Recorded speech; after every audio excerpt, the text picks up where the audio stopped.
호주를 등에 업고 미국에 진출하는 셈이 되는 겁니다. 9월이 돼봐야 알겠지만 최근에 호주 국방장관이 우리나라와 좀 더 긴밀한 협력을 하겠다라고 얘기를 한 부분과 국방비를 늘려야 된다는 의견이 호주 내에서 계속 나오고 있어요. 긴박한 상황에 좀 더 생산을 빨리 할 수 있는 그런 우리나라에 좀 더 유리한 환경이 아닌가 생각이 됩니다.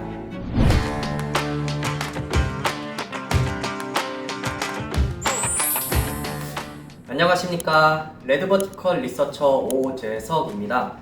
최근 주식시장에 핫한 키워드가 있죠. 바로 태조 이방원인데요. 태양광, 조선, 2차전지, 방산, 원자력, 주식시장을 이끌어갈 주도주다 라고 해서 이 5가지 섹터의 앞글자를 따서 만든 게 태조 이방원인데요. 저희 레드버티컬도 특히 이 부분 중에서 방산과 원자력에 관심을 가지고 영상을 업로드 해왔습니다. 근데 어느 구독자분께서 그런 방산 섹터의 대장주는 어떤 주냐, 어떤 기업이냐 물어보셔서 최근에 제일 핫한 K9 자주포와 항공 엔진으로 유명한 대한민국의 방산업체 하나 에어로스페이스에 대해서 오늘 낱낱이 구석구석 파헤쳐 보도록 하는 시간을 가져보고자 하는데요. 자, 그럼 시작해 볼까요? 첫 번째로 기업 기본 정보에 대해서 알려드리겠습니다. 하나 에어로스페이스는 고도의 정밀기계 핵심 기술을 바탕으로 국내외에서 항공기, 가스터빈 엔진, 자주포, 장갑차, CCTV, 칩 마운터, 압축기, 위성 시스템 등 정말 다양한 사업을 영위를 하고 있어요. IT 기술도 마찬가지고요. 1977년 8월 1일에 삼성 정밀공업 주식회사로 설립을 했고 1987년 5월 27일 한국거래소의 유가증권시장 코스피에 상장을 했고요. 그리고 2015년 6월 29일에 기존 최대 주주였던 삼성전자에서 하나로 지분이 매각이 되면서 하나그룹에 합류하게 되었습니다. 시가총액은 8월 16일 오전 기준으로 3조 5,745억 원, 코스피 시총순위는 92위고요. 퍼는 17.72배, PBR은 1.26배입니다. 다음으로 경영진을 보겠습니다. 경영진으로는 신현우 대표이사를 필두로 사내이사 1명, 기타 비상무이사 1명, 사이사 4명, 미등기 임원 28명이 있으며 특이사항으로는 오늘과 3세이며 주 하나의 전략 부문장, 하나솔루션의 대표이사를 맡고 있는 김동관 사내이사가 있습니다. 김동관 사내이사는 작년 3월 정기주주총회를 통해서 새롭게 선임이 되었는데요. 일각에서는 이를 두고 방산사업과 우주사업에 대한 경영권 강화를 노리고 있다 라고 추측을 하고 있습니다. 최근에 이슈가 된 하나그룹의 방산 통합도 비슷한 맥락으로 이해할 수 있는데요. 이와 관련돼서는 뒤에서 자세하게 또 설명을 드리겠습니다. 네, 다음으로는 하나 에어로스페이스의 주주 구성에 대해서 설명을 드리겠습니다. 일단 최대 주주로 주 하나가 33.95%의 지분을 가지고 있고요. 뒤이어서 국민연금이 13.46%를 가지고 있습니다. 국민연금은 최근 3분기 동안 지속적인 매수세를 보이면서 보유 비중을 높이고 있는데요. 왜 이렇게 보유 비중을 계속 높이고 있을까요? 최근에 투자 목적도 단순 투자에서 일반 투자로 바꾸고, 그리고 중점 관리 사항이 발생했다고 주주 서한도 보내기도 했어요. 이 하나 에어로스페이스에. 일각에서는 이렇게 국민연금이 대대적인 주주 활동을 펼치는 이유가 정부 차원에서 국내 항공우주 기업에 영향력을 행사하려고 하는 거 아니냐라는 추측이 있습니다. 만약에 그것이 사실이라면 앞으로 하나 에어로스페이스의 주가에 긍정적인 영향을 줄 수 있겠죠. 다음은 연결 종속 회사에 대해서 설명드리겠습니다. 먼저 방산 사업을 맡고 있는 하나 디펜스가 있고요. 하나 시스템도 있습니다. 그리고 시큐리티 사업, CCTV 같은 것들을 제조하고 판매하는 하나 테크윈, 그리고 압축기 발전 시스템 사업을 맡고 있는 하나 파워 시스템, 그리고 산업용 장비 사업을 맡고 있는 하나 정밀기계, 그리고 마지막으로 위성 시스템 사업을 맡고 있는 세트렉 I가 있습니다. 이 중에서 하나 시스템은 2019년 유가증권 시장에 상장을 했으며 세트랙 I는 2008년 코스닥 시장에 상장을 해서 2021년 하나 에어로스페이스에 인수가 되었습니다. 각 사업 분야에 대해서는 뒤에서 다시 자세히 설명드리겠습니다. 다음은 하나그룹의 지배 구조인데요. 최근 7월 29일 하나그룹이 흩어져 있던 방산 사업을 하나 에어로스페이스에 통합하겠다고 발표하면서 큰 이슈가 됐었습니다. 2022년 11월 중으로 마무리될 예정인 사업 개편을 다음 표와 같이 정리를 해보았습니다. 네, 보시면은 줄 골자로는 첫 번째, 자회사인 하나 디펜스를 하나 에어로스페이스에 흡수 합병하고, 두 번째, 자회사 하나 정밀기계를 주 하나에 매각시키고, 세 번째, 자회사 하나 파워 시스템을 하나 임팩트에 매각하고, 네 번째, 주 하나의 방산 부문을 하나 에어로스페이스에 합류시키는 것입니다. 그러면은 이 이슈가 어떤 부분에서 하나 에어로스페이스의 호재로 작용할 것인가 궁금해 하실 텐데요. 기존의 하나 그룹의 방산 사업은 주 하나, 하나 에어로스페이스, 하나 시스템, 하나 디펜스 이렇게 4개 회사에 분산이 돼 있었습니다. 이렇게 각자 도생하는 식으로 사업이 진행이 되다 보니까 투자도 분산되고 시너지도 발휘하기가 힘들었습니다. 이를 하나 에어로스페이스에 통합함으로써 유사 사업 간의 시너지를 발휘할 수 있도록 한 거죠. 더욱이 주 하나 방산 부문은 자산이 2조 1279억이고 매출이 1조 4200억 정도여서 하나 에어로스페이스에 합류하게 된다면은 외형적 성장과 실적 개선 효과, 더 나아가서 규모의 경제도 이룰 수 있을 것으로 하나그룹은 기대를 하고 있습니다. 또 하나 에어로스페이스에서 영위하는 우주 사업은 장기간의 연구개발 투자가 필요한데요. 이에 필요한 자금을 방산 사업 분야가 이 하나 에어로스페이스의 캐시카우 역할을 하게 되는 거죠. 그리고 앞서 말씀드렸던 경영권 강화 부분인데요. 방산 사업 부분을 각자 도생하는 식으로 운영을 하다 보니 오너 일가가 영향력을 행사하기가 어려운 구조였습니다. 이를 하나 에어로스페이스로 통합을 함으로써 방산 부분을 좀 더 효율적으로 관리할 수 있게 되었죠. 이런 시각에서 봤을 때 앞서 말씀드렸던 김동관 사내이사의 선임은 영향력을 행사하기 위한 초석으로 볼 수 있습니다. 하나 에어로스페이스는 항공 엔진, 방산, 시큐리티, 파워 시스템, 산업용 장비, IT 서비스, 항공우주 총 7개의 사업을 영위를 하고 있습니다.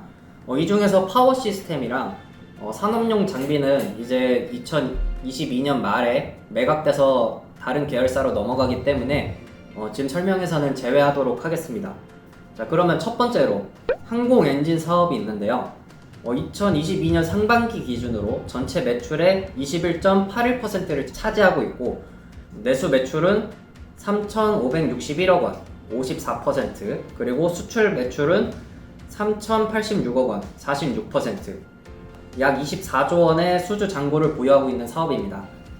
이 항공 엔진 사업도 세부적으로 여러 개로 나뉩니다. 우선 민수 엔진 부품 사업이 있습니다. 세계 항공 엔진 시장은 제너럴 일렉트릭, 프렛 휘트니, 그리고 롤스로이스 이렇게 3사의 점유율이 무려 70%를 넘어가는 과점 시장이에요. 그래서 하나 에어로스페이스는 이 3사의 팬 블레이드, 컴프레서, 터빈 등의 다양한 항공 엔진 부품을 공급을 하고 있습니다. 다음 표는 제가 전자공시 시스템을 통해서 긁어온 2016년부터 공급 계약이랑 주요 이력인데 보시면은 지속적으로 3사와 긴밀한 파트너십을 맺고 있는 것을 확인하실 수 있습니다. 그만큼 항공 엔진 부품 사업에 관련해서 경쟁력이 있다고 판단할 수 있겠죠. 자, 다음으로는 군수 항공 엔진 사업이 있습니다. 국내에 군수 항공 엔진을 제작하고 유지 보수하는 유일한 기업이 하나 에어로스페이스입니다. 최근에 하나 에어로스페이스가 개발에 참여한 초음속 전투기 FK-21 보라매가 성공적으로 비행에 성공하면서 기술력을 더욱더 입증했죠. 이를 통해서 우리나라가 이제 세계에서 8번째로 초음속 전투기를 개발한 나라가 되었습니다. 앞으로 이 KF-21 양산이 시작되고 수출이 본격화가 된다면 하나 에어로스페이스에게 있어서 큰 호재로 작용을 하겠죠. 다음으로는 우주 발사체 사업이 있는데요. 최근 6월 21일에 누리호 2차 발사가 성공적으로 이루어졌습니다. 해당 사업에서 하나 에어로스페이스는 3단으로 이루어진 액체 로켓 엔진과 터보 펌프, 엔진 공급계 밸브, 각 로켓의 비행 제어 및 자세 제어 시스템을 공급했습니다. 앞으로 크게 성장할 것으로 보이는 이 우주 산업에서 괄목할 만한 성과를 냈다고 할 수 있겠죠. 그 밖에 항공기계 부품 사업, 산업용 가스터빈 엔진 부품 사업 등이 있는데 말이 길어지니까 이 부분은 생략을 하도록 하겠습니다. 지금까지가 항공 엔진 사업이었고, 이제는 두 번째로 방산 사업에 대해서 설명을 드리려고 합니다. 2022년 상반기 기준으로 전체 매출의 40.41%를 차지하고 있고, 내수 매출은 6,768억 원, 55%, 그리고 수출 매출은 5,552억 원, 45%로 국가 방위를 위해서 군사적으로 소요되는 물자의 생산과 개발에 기여하는 사업을 영위하고 있습니다. 2022년 2월부터 시작된 러시아 우크라이나 전쟁 여파로 전 세계적으로 국방비를 증가하는 추세 가운데 수혜를 가장 많이 볼 것으로 기대되는 사업입니다. 최근에 많이 들어보셨을 텐데요. K9 자주포, 자회사인 하나 디펜스에서 개발을 해서 지금 납품을 하고 있는데요. K9 자주포는 세계 최고 수준의 성능으로 기동력과 가격 경쟁력을 바탕으로 세계 시장 점유율 50% 이상을 차지하고 있습니다. 그리고 가장 최근에는 2022년 7월에 폴란드 정부와 K9 자주포 648문을 수출하는 기본 계약을 체결하기도 했죠. 그 이외에도 터키나 핀란드, 노르웨이, 에스토니아, 호주, 이집트 등 총 8개국에 수출을 이미 완료를 했습니다. 폴란드 정부와의 기본 계약으로 인해서 시장에서는 약 4조에서 5조 원 정도의 수익을 볼 것으로 예상을 하고 있고요. 앞으로 전 세계적으로 국방비가 증가하는 추세 가운데 K9 자주포의 입지가 더욱더 강화될 수도 있겠죠. 이렇게 폴란드 수출을 통해서 레퍼런스가 확보가 됐으니까요. 다음으로는 K9 자주포 말고도 레드백이라는 호주 육군 차세대 보병 전투 장갑차 사업이 있습니다. 랜드 400 3단계라고 하는데요. 해당 사업에 약 23조 원이 쓰일 것으로 예상이 되고 있어요.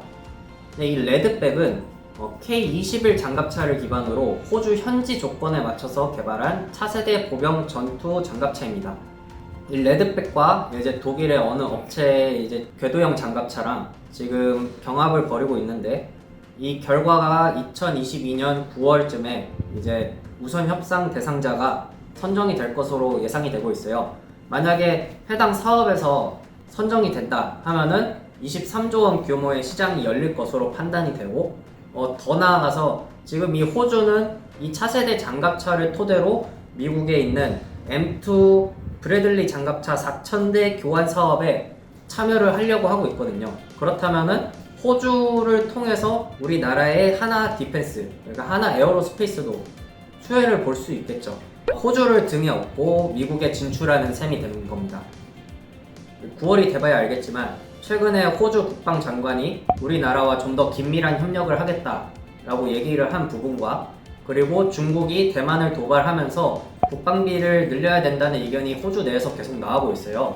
그런 부분들이 우리나라 방산업체 가격 경쟁력이 높고, 그리고 생산을 좀 더 빨리 제때 맞춰서 납품할 수 있는, 긴박한 상황에 좀 더 생산을 빨리 할 수 있는 그런 우리나라에 좀 더 유리한 환경이 아닌가 생각이 됩니다. 대표적인 화력 체계와 기동 체계는 이렇고요. 무인 체계도 있고 대공 체계도 있는데 이런 부분들은 길어지니까 생략을 하도록 하겠습니다. 네. 다음으로는 하나 시스템의 방산 부분이 있는데 이 부분에서는 이제 감시 정찰, 미래 네트워크 중심전을 위한 통합 솔루션을 제공하는 지휘 통제 통신, 그리고 항공기 등에 탑재되는 전자장비, 그리고 각종 센서, 그리고 국내 유일의 수상함, 그리고 잠수함의 전투체계 등을 독자 개발한 역량을 가지고 있습니다. 2022년 말까지 예정된 하나 그룹 사업 부분 개편으로 인해서 이제 주 하나의 방산 부분이 하나 에어로스페이스에 합류를 하게 되었습니다.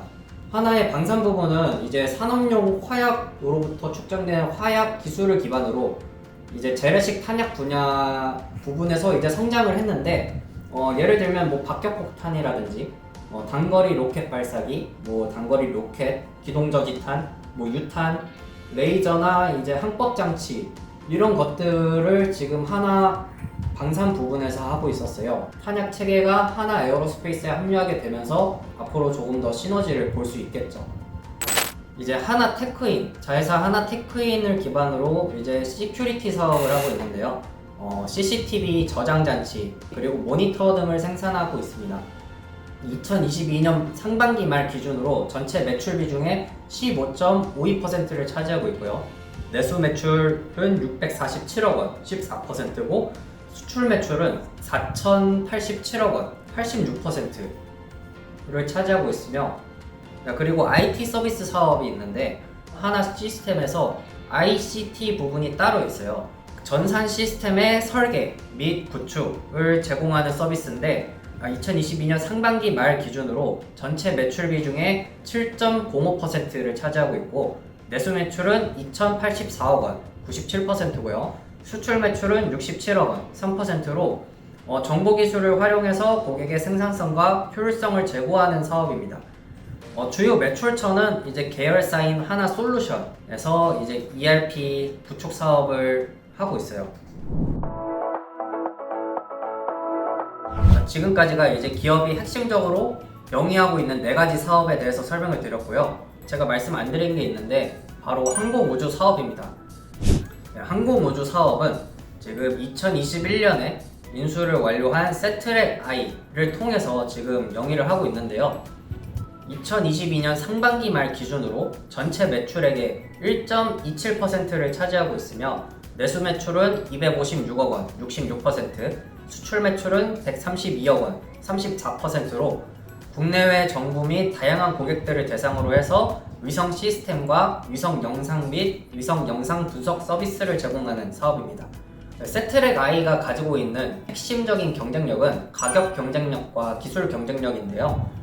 세트랙 I는 위성 카메라, 위성용 자세 제어 센서, GPS 수신기를 포함한 위성 부품 대부분을 자체적으로 설계하고 생산을 하고 있어요. 그래서 이 부분에서 원가를 절감하고 비용을 낮출 수 있게 됐죠. 그래서 그런 부분에서 가격 경쟁력을 가지고 있고요.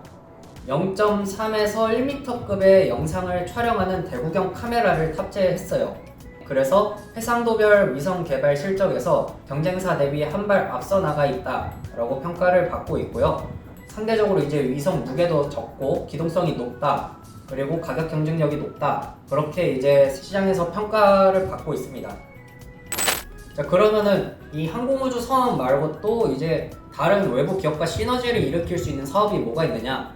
지금 하나 에어로스페이스는 에어 모빌리티 사업에 대해서 지금 또 투자를 진행을 하고 있어요. 에어 모빌리티 사업이 뭐냐면은 여러분들 그 옛날에 제 5원소라는 영화를 보셨는지 모르겠지만 거기에 보시면은 이제 차들이 공중을 둥둥 떠다니면서 도심을 이렇게 질주하는 그런 장면들이 나오거든요. 이제 하늘 위를 지나가는 이제 교통수단이 만들어지는 겁니다. 아직은 이 시장이 활발히 뭔가 진행된 건 아니고 자율주행 개발처럼 아직은 개발을 진행하고 있는 사업이긴 하지만, 이제 하나 에어로스페이스는 이 사업에 참여를 하기 위해서 2020년 1월 13일에 오버에어라는 미국의 전기 수직 이착륙 항공기 개발 업체를 이제 성공적으로 지분을 확보를 했어요. 오버에어라는 회사의 지분율 45.52%를 가지고 있고요. 네, 여기서 지금 개발 중인 항공기가 버터플라이라는 항공인데, 지금 보시면은 여기서 이제 프로펠러 같은 것들이 있어서 이제 앞으로도 나가고 수직으로 이착륙도 할 수 있도록 이런 이제 항공기를 개발을 하고 있습니다. 네, 이 부분에 있어서 이제 시장을 선점하고자 지금 하나 에어로스페이스가 적극적으로 협력을 하면서 기술을 개발하고 있는 상황입니다. 네, 또 그리고 이제 세 번째로 위성통신 사업이 있어요. 네, 우리나라에서는 이 통신 같은 것들이 전혀 불편함이 없잖아요. 네, 근데 아직 전 세계 인구의 48%는 인터넷 서비스 접근이 어렵다고 합니다. 그렇게 이제 급증을 하고 있는 이 인터넷 트래픽 수요에 비해서 이 접근성이 떨어지다 보니까 이 접근성을 높이기 위한 기술들이 지금 개발이 되고 있어요. 그 기술 중에 하나가 이제 위성통신 사업인데요. 기존의 이제 통신 위성들은 지구와 먼 거리에 있는 정지 궤도 위성을 사용하기 때문에 상대적으로 긴 통신 지연이 발생을 했습니다. 반면에 이제 낮은 궤도를 도는 저궤도 위성은 짧은 통신 지연으로 통신 품질이 우수해서 미래 통신 네트워크로 이제 급부상을 하고 있거든요. 자, 그러면은 이제 하나 에어로스페이스는 여기서 이제 무엇을 하고 있느냐? 이런 항공기들에 이제 항공용 단말을 다는 거예요. 전자식 빔 조향 안테나라는 거를 이제 하나씩 달아서 비지국 역할을 하고 이제 저궤도 위성에서 쏘는 신호들을 받아서 이제 쓰는 거예요. 그래서 이런 부분에서 이제 시너지를 내고자 이제 위성 통신 사업에 진출을 했고요. 2022년 6월 영국의 이제 페이저사의 자산 양수를 통해서 하나 페이저를 설립을 했고요. 그리고 메타 물질 기반의 전자식 위성통신 안테나 제품을 상용화해서 이미 판매를 하고 있는 미국의 카이메타사에 이제 2022년 2월에 4,111만 달러 지분 투자를 또 하기도 했고, 또 영국의 위성업체인 원웹사에 2022년 2월에 3억 달러 지분 투자를 하기도 했습니다. 어떻게 보면은 앞서 말씀드렸던 에어 모빌리티 사업이랑도 시너지를 낼 수 있고, 말씀드렸었던 위성 시스템 사업과도 시너지를 이룰 수 있으니까 이런 부분에 있어서 이제 또 위성 통신 사업에 진출을 좀 더 적극적으로 하고 있는 모습을 보여주고 있어요. 그리고 지금까지 설명을 드린 게 항공기 엔진 사업, 그리고 방산 사업, 그 다음에 시큐리티 사업, 그리고 IT 서비스 사업, 위성 시스템 사업, 그리고 에어 모빌리티 사업, 위성 통신 사업 이렇게 있었는데요. 이 중에서 이제 에어 모빌리티랑 위성 통신 사업은 아직 개발 단계에 있고요. 지금 5가지 부분에서는 지금 수익을 창출을 하고 있거든요. 이 5가지 부분이 과거에는 어떻게 수익을 창출했고, 얼마나 수익을 창출했고, 앞으로는 어떻게 수익을 창출할 것인가에 대해서 이제 재무적인 측면에서 과거에 있었던 일들을 좀 조명을 해보면서 다음 시간에는 이제 재무적인 측면을 다시 파보고 시장도 분석을 해보고, 그리고 과거 있었던 이슈들이 주가에 어떻게 반영이 됐는가 또 한번 살펴보도록 하겠습니다. 어려운 내용 이렇게 따라오시느라 고생 많으셨고요. 지금까지 리서처 오재석이었습니다. 다음 시간에 찾아뵙도록 하겠습니다. 감사합니다.